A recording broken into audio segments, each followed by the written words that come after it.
guys, it kind of seems like it was only yesterday I posted a video, but it's time for another one. Today we're going to do a sort of a video about, you can say a video, god damn it, what the fuck am I talking about? Today we're doing a video on painting blue armor. And I'm doing my librarian for my size of emperor, and I figured like, yeah, why not? Why not do a blue armor recipe technique stuff thing for YouTube, because you guys can't get enough of Space Marine videos out there, right? Even though they got the back end of the Armageddon box. Yay orcs. So what are we talking about? Well, I just wanted to do a sort of simple blue armor technique that you can use for ultramarines or any other chapter that is blue, your own or some that is in the codexes, or librarians, because I rarely do paint them like this. Also, there's no weird color shifts in this video, it's just a plain like dark blue to a lighter blue, and also no airbrush. Well, I basically my model with an airbrush, but there's no airbrush work being done on the model, and this is a great way of getting a good sort of result without using an airbrush. And there's nothing wrong with that, I guess.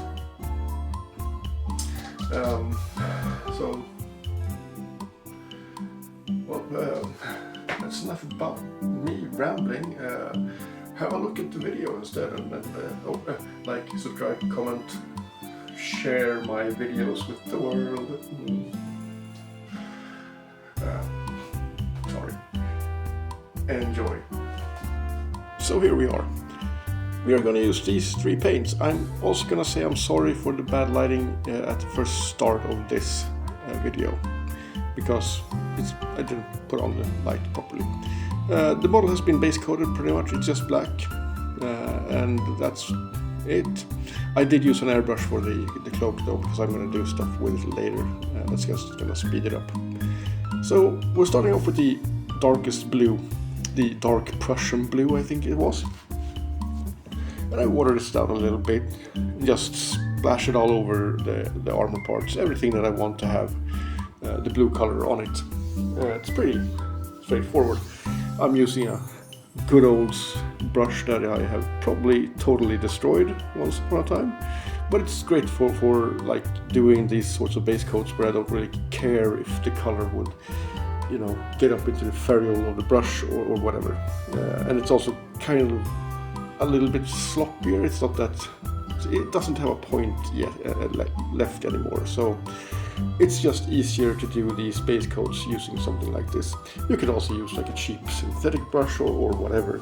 I'm just using this because I have it lying around, because I paid a lot of money for it once upon a time. And we're just going around, get some color on there. It doesn't matter if it covers perfectly or not. This is because this sort of style of painting that I'm going to use, I'm going to call it a style. You might call it a fail, I'm going to call it a style. Doesn't really rely on the coverage of this first layer, and we're going to go back and I'm going to show you in a little while here how we're going to address that.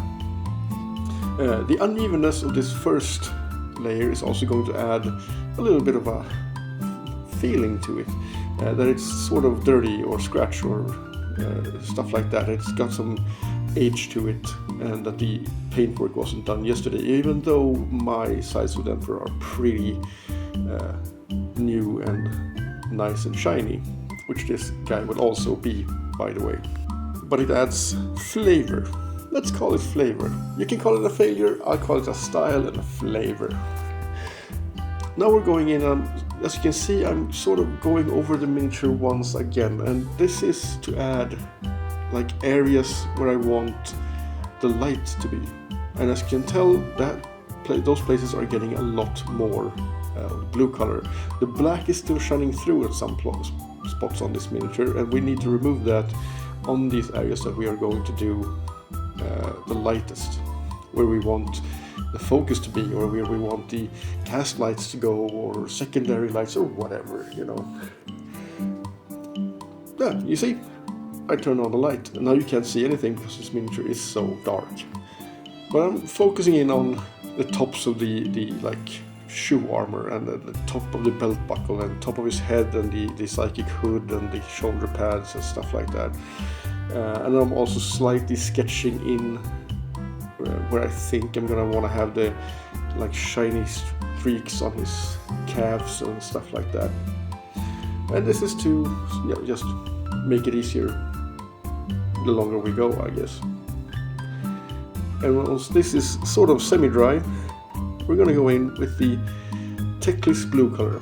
This shift is going to be way bright. It's gonna be very harsh, but we are using this color to sketch out where we want the highlights.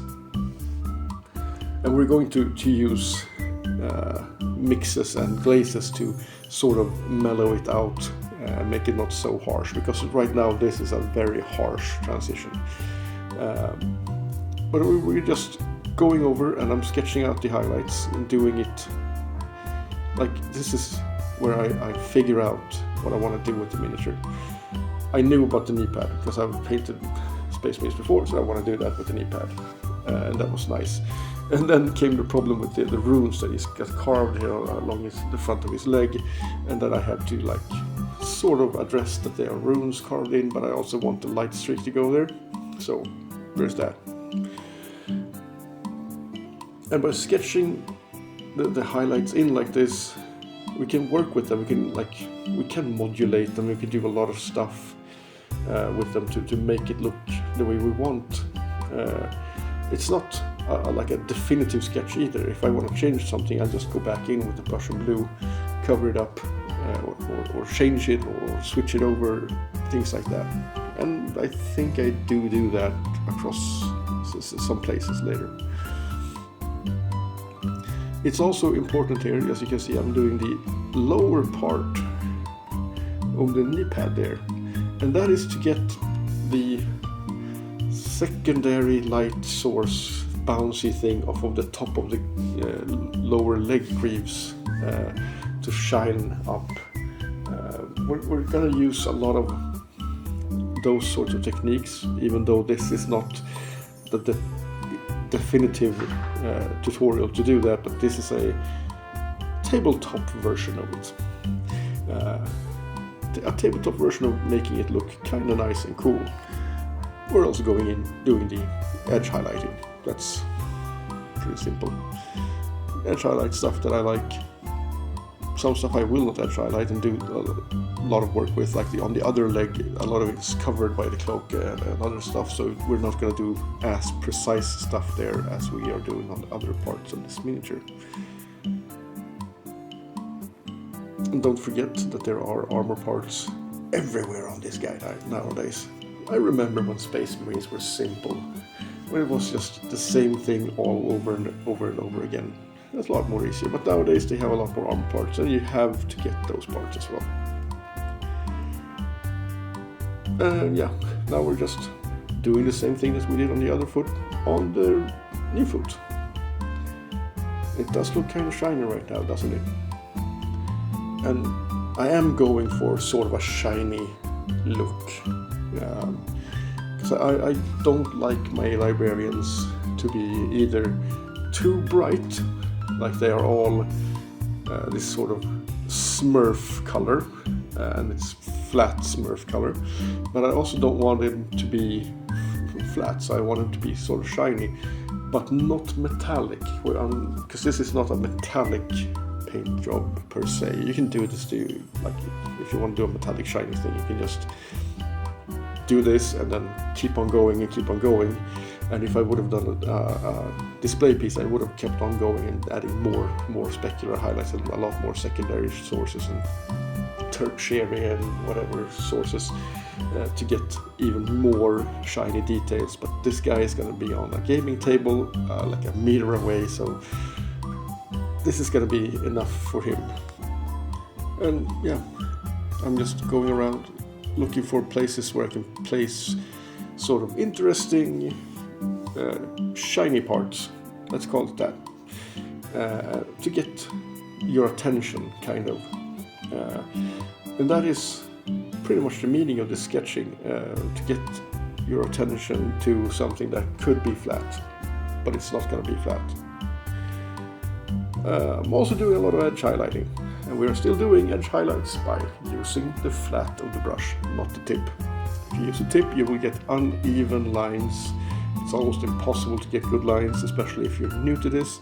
But if you use a tip and run it at like an angle to the edge, you're gonna get perfectly fine lines pretty much every time you do it. So that is a tip. Oh man, I'm breaking my own records. That's like 2 tips in the same video. Oh my, now I had to like mislead you or something.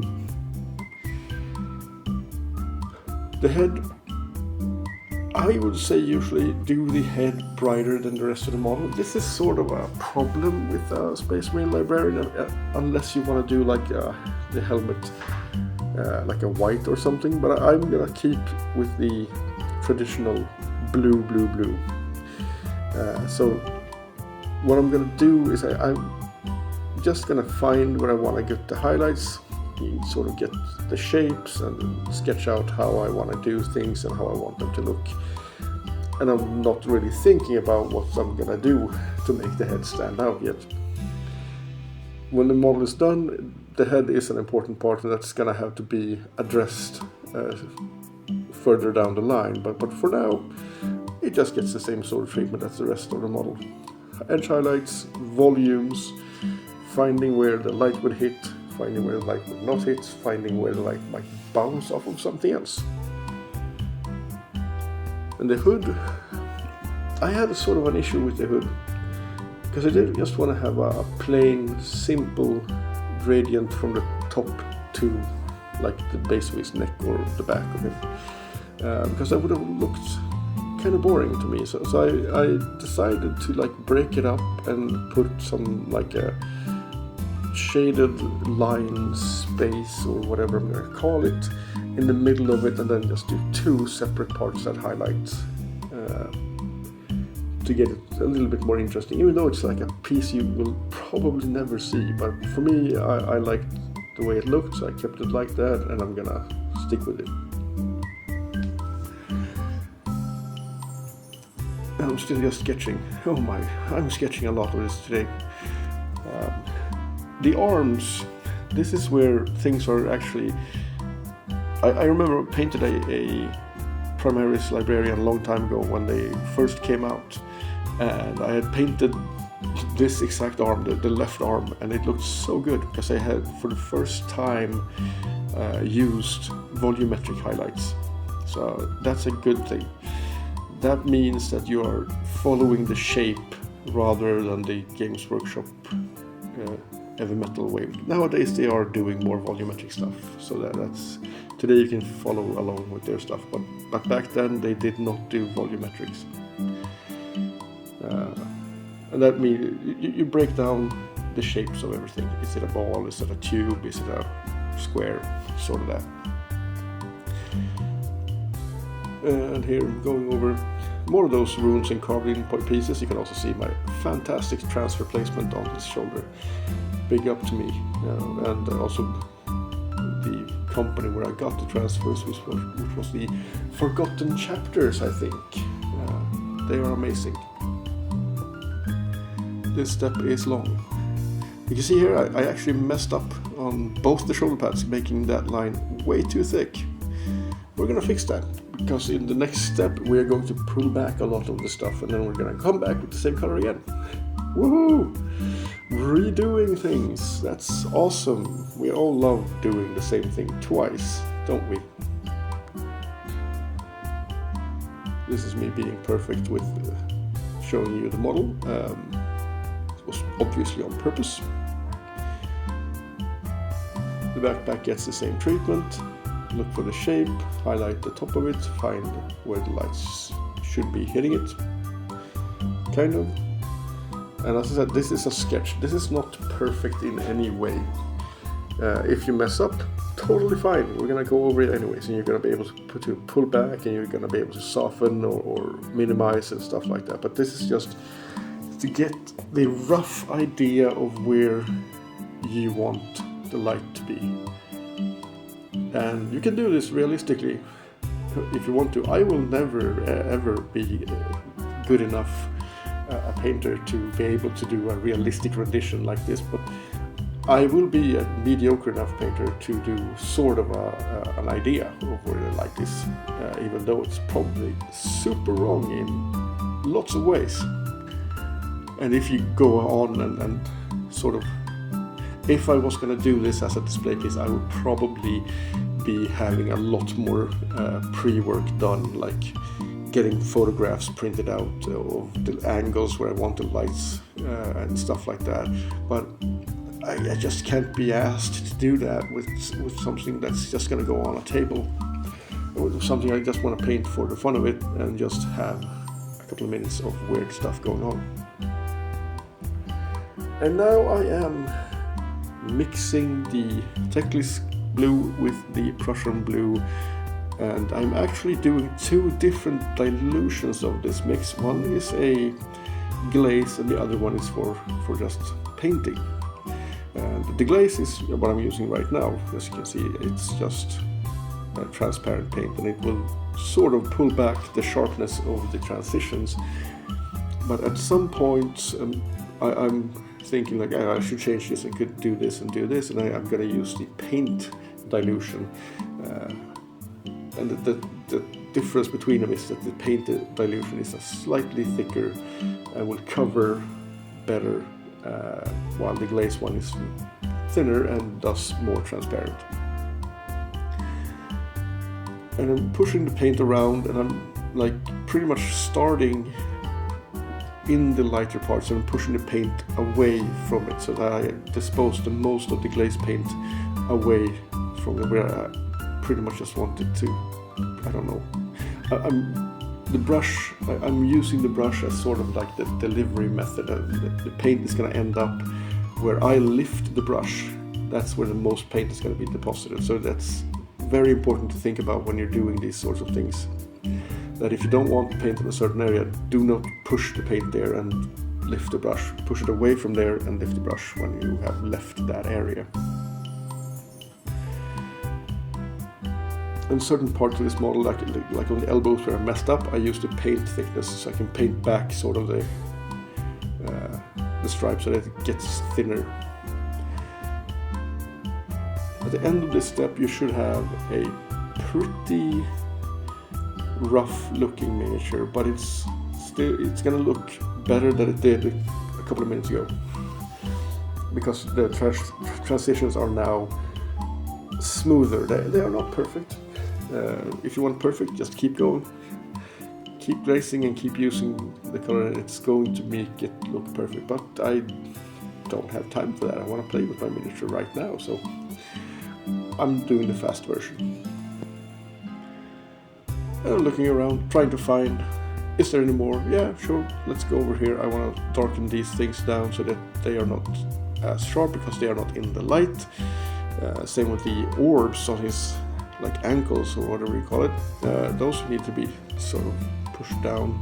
I'm pushing it down here, and I'm going over like the edges and trying to find areas where I can use this.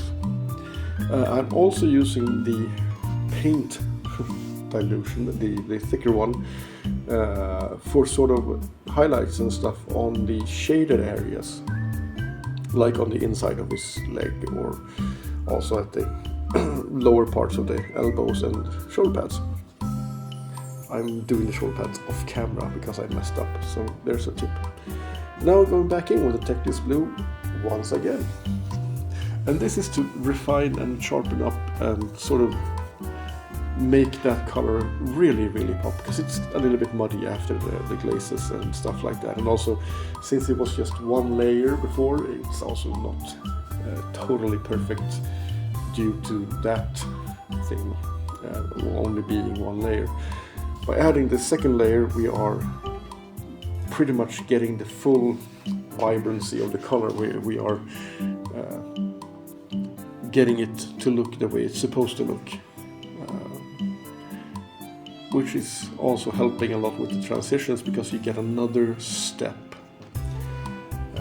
Thanks to the last step with the glazes. You now have like Prussian blue, then you have a half step into up to Teclis blue, which is sort of a not really Teclis blue, and then you get this now new layer which is a pure Teclis blue, and that's gonna add some pop to it and also make it actually look good. It will even out the color, and the transparency will go down. You won't see as much of the Prussian blue through it as you did before. This step also takes a lot of time, surprisingly.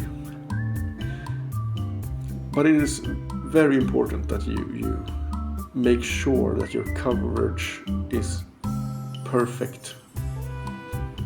Using perfect is kind of stupid, but good enough so that you can clearly see that you haven't messed up. So yeah, do that, I guess.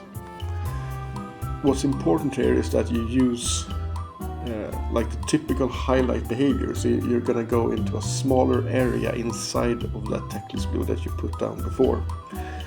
And this is to make sure that the steps are sort of allowed visibility, so you can see that there is a there's a transition going on. Because if you do this layer as wide as the layer beneath it, then that layer was just unnecessary.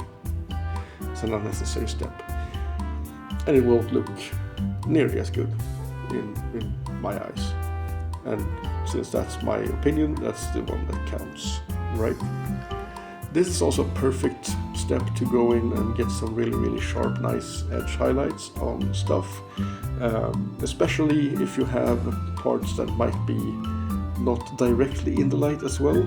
If you want to have like a edge highlight on the lower part or something, you can do that here, because we're going to go one step further in the brightness on the upper parts anyways, so that they will be sort of like a mellower and darker highlight than the final highlight on the top as well.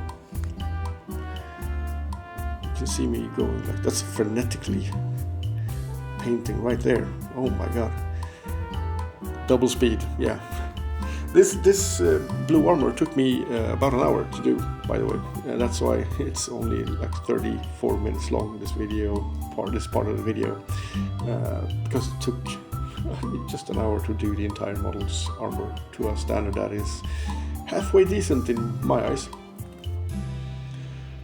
This is a sort of an important part, since the sketch didn't really show the runes off very well because it's very messy. I defined the runes a lot more now by using this Teclis blue, and more control and more like intent with what I'm doing with the brush. That's a word to describe it. I have intent. But it is important to make sure that your color reaches like the edges, especially on the tops here, so that you can see the runes and sort of make everybody aware of that they are there. You can also, if you have messed up a lot, which I did, and I'm probably going to do later on, before I finish off the model, I'm going to use some oil paints and dilute them a lot and just use the natural superpowers of oil paints and drip it into the recesses and reshade a lot of those runes. Now we're working our way down below the belt. Yeah, just edge highlighting the belt and other parts that I'm coming across, like the armor part there, the thigh armor, and then also the kneecaps and stuff like that. It's all actually kind of easy. I don't even know what to say right here. Just, I don't know. Enjoy the view.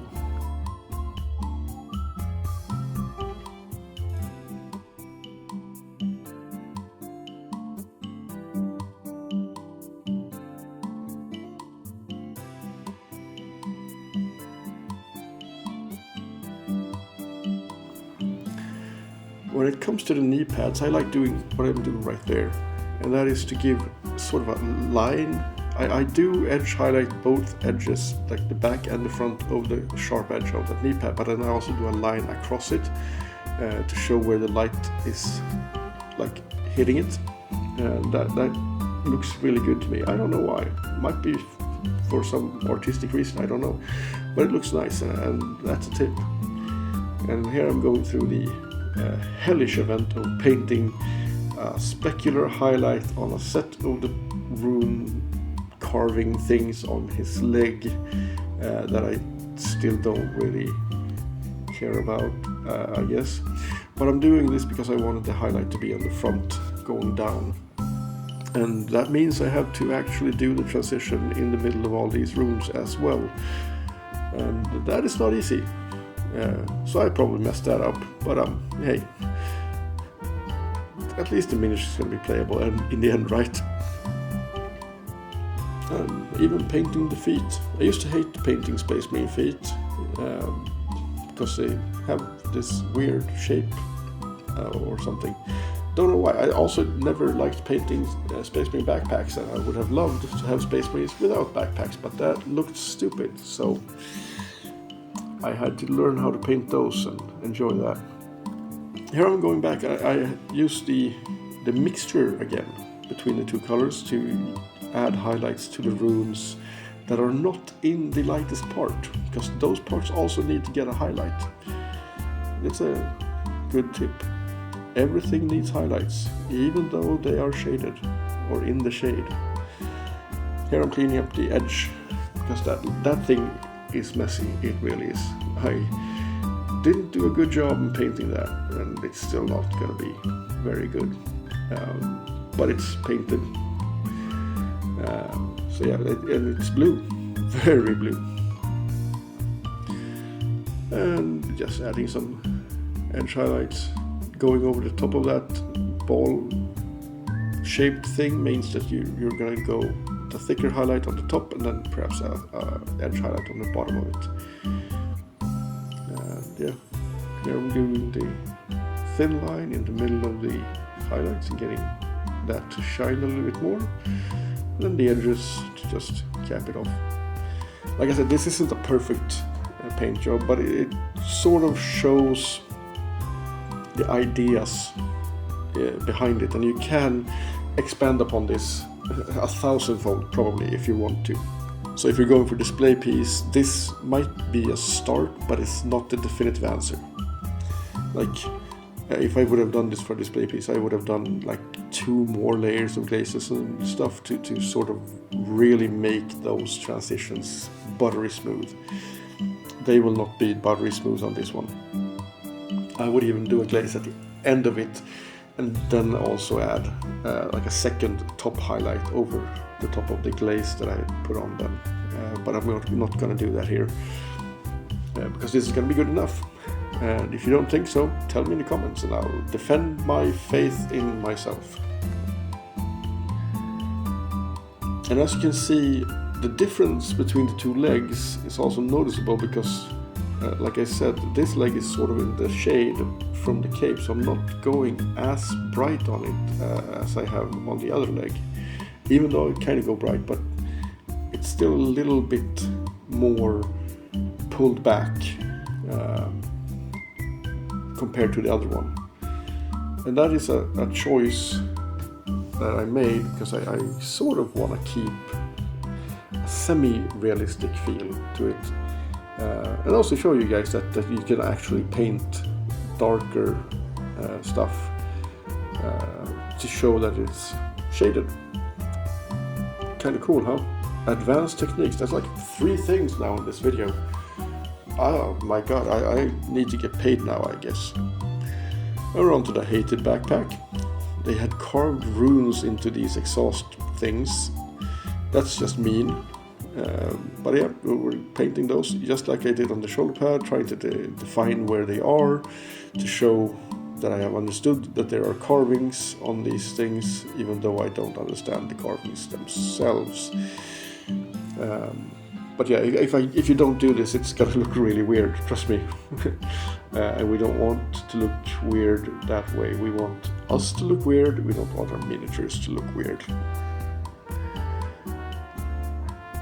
I'm doing like fast highlights and stuff. This is just very simple stuff. I'm not really looking to put my entire focus into the backpack. But it looks kind of nice right now, right? So now let's mess it up, which I kind of did, because I did a very, very sharp last highlight. This is was it uniform gray? I don't know. The gray color that I had at the beginning, the light gray that's off-white pretty much. I add that to the Teclis blue, and I did a little bit too much of the gray for the first part here. So after I stopped filming, I went back and sort of pulled it back a little bit with a little bit more of the blue mixed into the gray, so it looks bluer. This color is only pretty much for the upward facing edges and stuff like that. What I mean with stuff like that is that I usually go ahead and just do whatever the hell I want, because I don't really care. If it looks cool, it looks cool. That's gonna be it. That's the rule. So sometimes I might put this where it probably doesn't belong if it's gonna be realistic, but you know, this is a science fiction miniature, and this is my sort of power fantasy come to life. So I do whatever I want to do. But yeah, the rule is generally on the upward facing angles, especially if there are like two angles, an angle that meets, like on this hood here at the front, you have the lines coming up and then you have the line going across. That's where you really want to do it, like to show that there's a sharpness to that edge. That's why it's called edge highlighting, I guess. And we're doing this all over the miniature once again. And just finding these little areas where we want the light to really show off some part. Like on this shoulder pad, like not the shoulder pad, the elbow pad, like the inner edge there, and then I do the lines, a little bit of lines, just to show that there's a shape there. And the same on the inner arm plate here. It's like small lines here and there, and that's gonna do a lot. You do not want to put too much of this, because that's gonna make the model look white-ish. It's not gonna read as blue, and that is, I would say it's sort of you get the feel for it, you know, where how much you can do and what you can do with your sort of technique and ideas. But doing too much is going to change how the model reads, and it might impact negatively, within quotation marks, on what it's supposed to be and what people are seeing it as. Because you want this model to be blue, not white or gray or red for that matter, unless you're doing sort of a other chapter that has other rules for their librarians. But I think the Sides of the Emperor actually used the blue ones, so I'm sticking with that. You can see me doing that little line that I talked about on the knee pad, and I'm going over and doing some of the sharp highlights on the carvings on the top of the bottom part of his leg, to once again show that this is where I want the light to have traveled, to show you kind of the shape of the armor.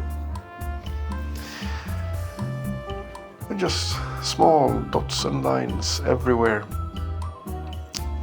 just trying to make it look nice and coherent, shiny and cool,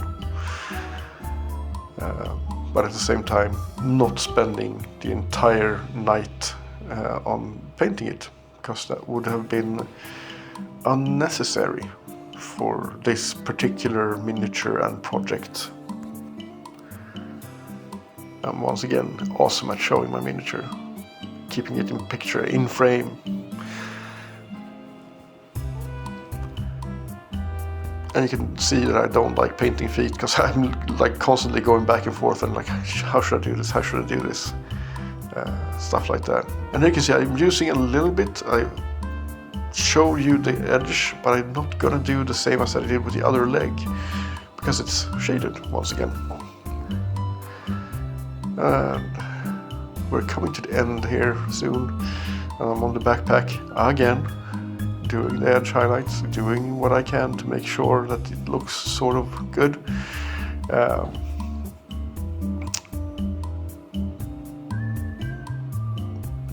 Making sure that those parts that are actually facing upwards are getting the attention that they deserve, even though it's a backpack and it doesn't deserve anything, you horrible piece of plastic.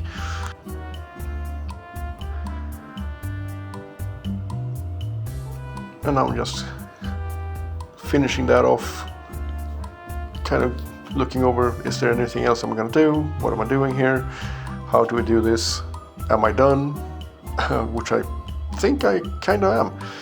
So back to myself in my room. So what do you think? Did I manage to get a sort of good result? Does it look okay? We don't actually know yet, right? I only painted the armor in this video.